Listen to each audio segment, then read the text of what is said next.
quiero hacer un breve resumen de lo que sucedió en el marco del Imperio Otomano. El Imperio Otomano fue el último gran imperio islámico conocido hasta ahora. Fue conocido por la creación de pequeñas provincias autónomas que se gobernaban entre sí, los mileks, ¿verdad?, en turco, lo cual hizo del Imperio Otomano una convivencia pacífica, armónica e inusitadamente justa entre judíos, armenios, musulmanes, cristianos de diferentes iglesias y corrientes, ¿verdad?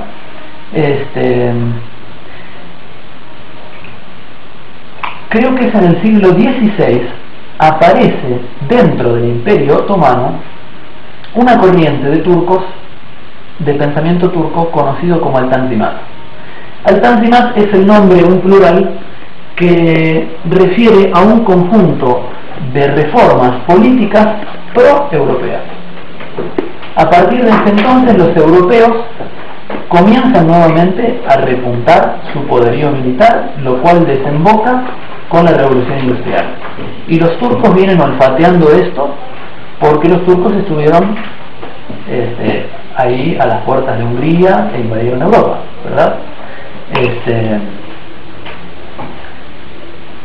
Y un grupo dentro de del círculo de poder del sultán y de los genízaros y del tiempo de los genízaros comienza una serie de reformas políticas, y hay un enfrentamiento político en el seno del Imperio Otomano. Básicamente es el tradicional otomano y el pro-occidental con las reformas del Tanzimat. Bueno, el Imperio Otomano fue minado desde adentro, ¿verdad?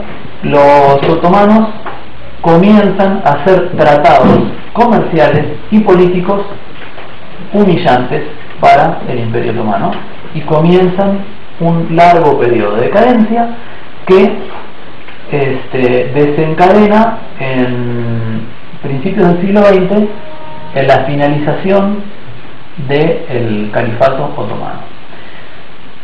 ¿Qué piensan que puede haber sucedido con los europeos después de que los turcos echaron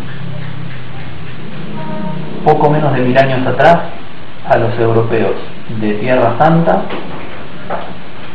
reconquistaron todas las provincias del Imperio Bizantino, convirtieron al Imperio Bizantino en la capital del Imperio Turco, porque la capital del Imperio Bizantino era Constantinopla? ¿Qué es hoy en día Constantinopla? ¿Saben qué ciudad es? Estambul. Eso es Constantinopla, Estambul, ¿verdad?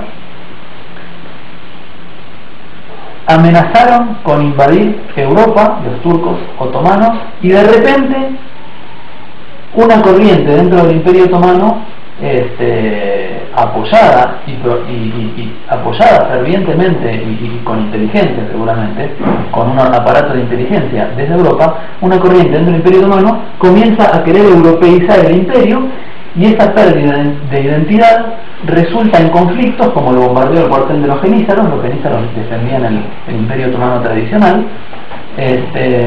desencadena la caída y decadencia del Imperio Otomano.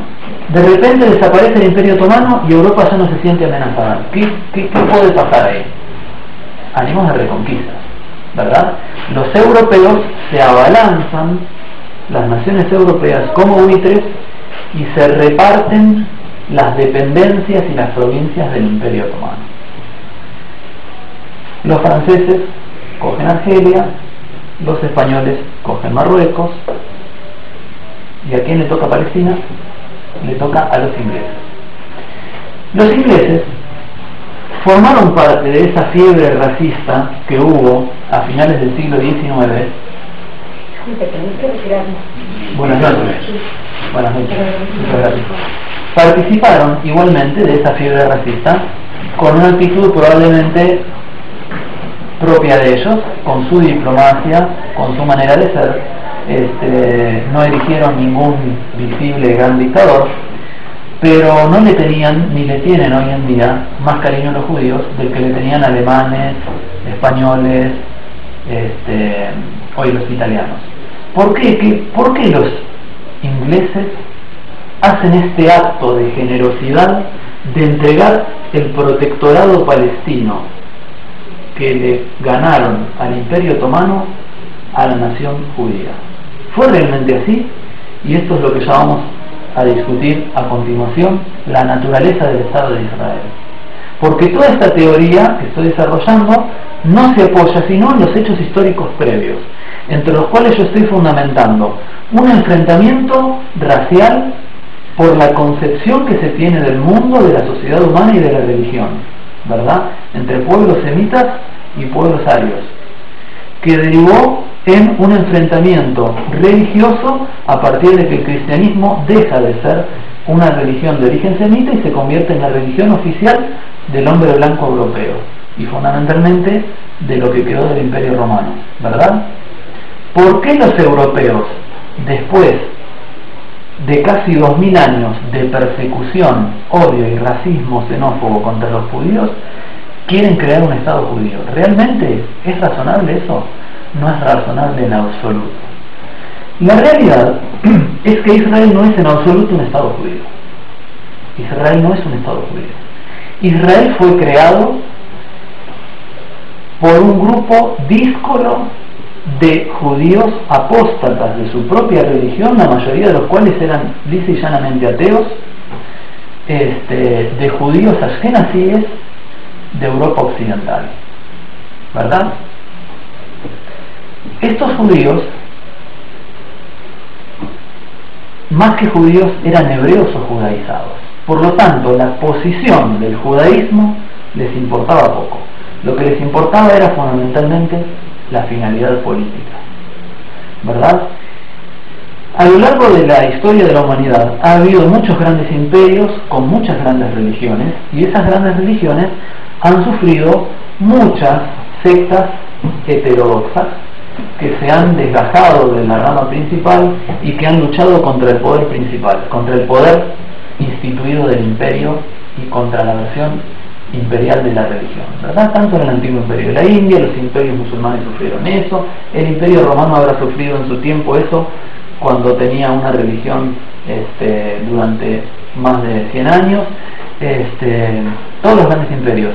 ¿Cómo es que una pequeña secta dentro del judaísmo, con ideas tan raras a la cual se oponían todos los rabinos religiosos ortodoxos, salta a la escena política mundial? Bueno, los sionistas, el Congreso sionista pasa a gobernar Israel, además de con algunos atentados y algunas acciones terroristas y diplomáticas también, como la voladura del Rey David, del Hotel Rey David en Palestina, fundamentalmente con el apoyo logístico y político de los ingleses y el apoyo financiero de Estados Unidos. Posterior a eso, Israel comienza a funcionar para los intereses judíos, no, para los intereses europeos. Los métodos de tortura, de guerra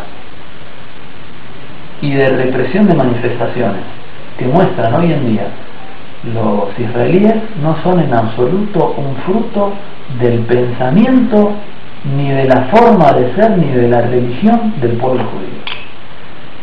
Agarrar una pequeña secta díscola de judíos ashkenazíes desarraigados, mucho más desarraigados de lo que fueron los sefaradíes en el Imperio Islámico o en la España árabe.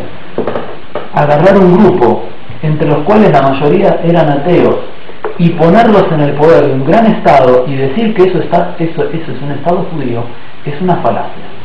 La verdad es que el sionismo tiene todavía hoy en día ganada parte de la opinión pública. La opinión pública es importantísima para la derrota o la victoria de Israel. Es importantísima. Israel ha perdido y está perdiendo aceleradamente su victoria moral y su asentadero moral, que fundamentalmente es que la gente piensa que como los judíos efectivamente fueron perseguidos a lo largo de la historia por los europeos, no por los árabes, y cada vez que fueron perseguidos por una fiebre racista europea, se fueron a refugiar con los árabes, donde llegaron a ocupar puestos de poder, donde llegaron a tener acceso a los puestos de poder y donde desarrollaron los judíos bajo gobierno islámico formas singulares de su cultura, como por ejemplo la Cábala. La Cábala la desarrollaron los judíos bajo mandato islámico. Díganme si hubieran podido desarrollar la corriente de pensamiento en base a la Cábala bajo mandato alemán o bajo mandato español o en tiempo de la Inquisición. No podrían haberlo hecho jamás. Esos ashkenazíes no son más que un grupo de descendientes lejanos de judíos que han perdido toda conexión y referencia con la religión judía y que ya no pueden considerarse judíos. Por lo tanto, si Israel fue creado por los intereses de los estados europeos y de la gran colonia anglo-europea que es Estados Unidos, con el apoyo logístico y político de los ingleses, con el dinero y el financiamiento de Estados Unidos y con los métodos y el armamento militar en un principio de esas grandes potencias y defendiendo los intereses de esas grandes potencias, tenemos que el Estado de Israel no es un Estado judío.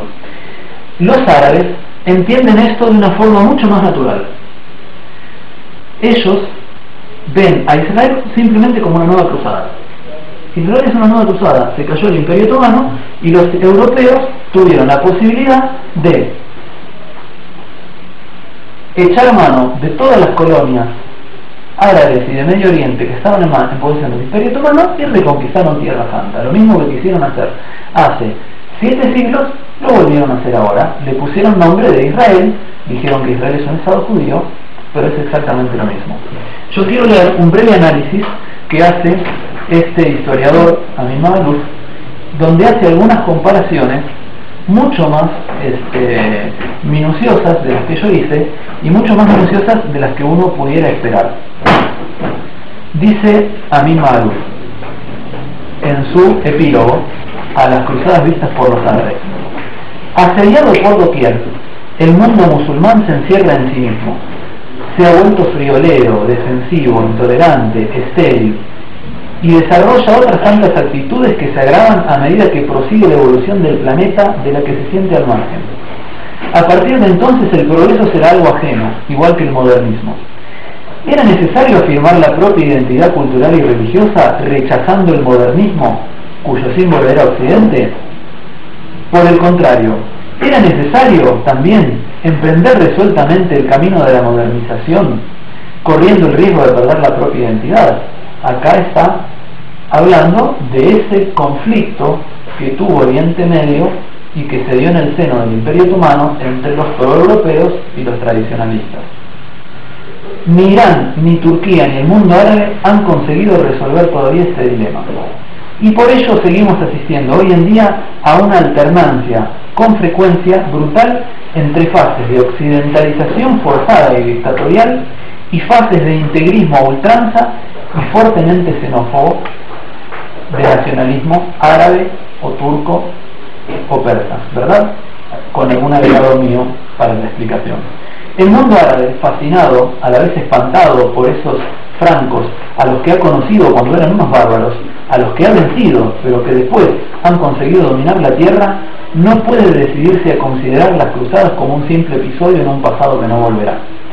Con frecuencia sorprende descubrir hasta qué punto la actitud de los árabes y de los musulmanes en general respecto al occidente sigue, incluso hoy, bajo la influencia de los acontecimientos que se supone terminaron hace 7 siglos. Ahora bien, en vísperas del tercer milenio, los responsables religiosos y políticos del mundo árabe se remiten constantemente a Saladino, a la caída de Jerusalén y a su reconquista. Se asimila a Israel, tanto de forma popular como en algunos discursos oficiales, a un nuevo estado de cruzados. De las 3 divisiones del Ejército de Liberación Palestina, uno lleva el nombre de Hatina y otra el de Ain Yalut. Fueron nombres de batallas victoriosas de Saladino contra los hospitalarios, que era la hueste más temible de los cruzados. El presidente Nasser en sus tiempos de gloria, lo comparaban de manera habitual con Saladino, que como él había logrado reunir a Siria y Egipto e incluso a Yemen bajo su mandato. En cuanto a la expedición de Suez de 1956, se vivió, al igual que la de 1191, como una cruzada dirigida por franceses e ingleses. Porque los pueblos de Europa hubo varias cruzadas y se turnaron. Primero vinieron los alemanes, después vinieron los franceses y los ingleses, ¿verdad? Así que los árabes los conocieron a esos visitantes bastante bien. Cierto es que los parecidos llaman la atención. ¿Cómo no pensar en el presidente Sadat, quien desató un escándalo en el mundo árabe porque fue el primero en reconocer al Estado de Israel, el presidente egipcio Sadat, al escuchar a Sir Ibn al-Jawzi, el relato de las cruzadas, denunciar ante el pueblo de Damasco la traición del señor de El Cairo, quien osó reconocer la soberanía del enemigo cruzado sobre Tierra Santa? ¿Cómo distinguir el pasado del presente cuando se considera la lucha entre Damasco y Jerusalén por el control del Golán o de la Bekaa? ¿Cómo no quedarse pensativo al leer las reflexiones de Usama ibn al-Munqidh acerca de la superioridad militar de los invasores y de su inferioridad moral? En un mundo musulmán víctima de perpetuas agresiones, no se puede impedir que salga a flote un sentimiento de persecución que adquiere en algunos fanáticos la forma de una peligrosa obsesión. ¿Acaso no vimos al turco Mehmet Ali Agca disparar al Papa Juan Pablo II el 13 de mayo de 1981 tras haber explicado en una carta: he decidido matar a Juan Pablo II, comandante supremo de los cruzados? Bueno, estos pequeños párrafos ejemplifican y fundamentan esto que estoy exponiendo, que es que Israel no es un Estado judío en absoluto. Israel no es el fruto del pensamiento, ni siquiera es fruto de la organización de un grupo de judíos verdaderamente compenetrados con su religión.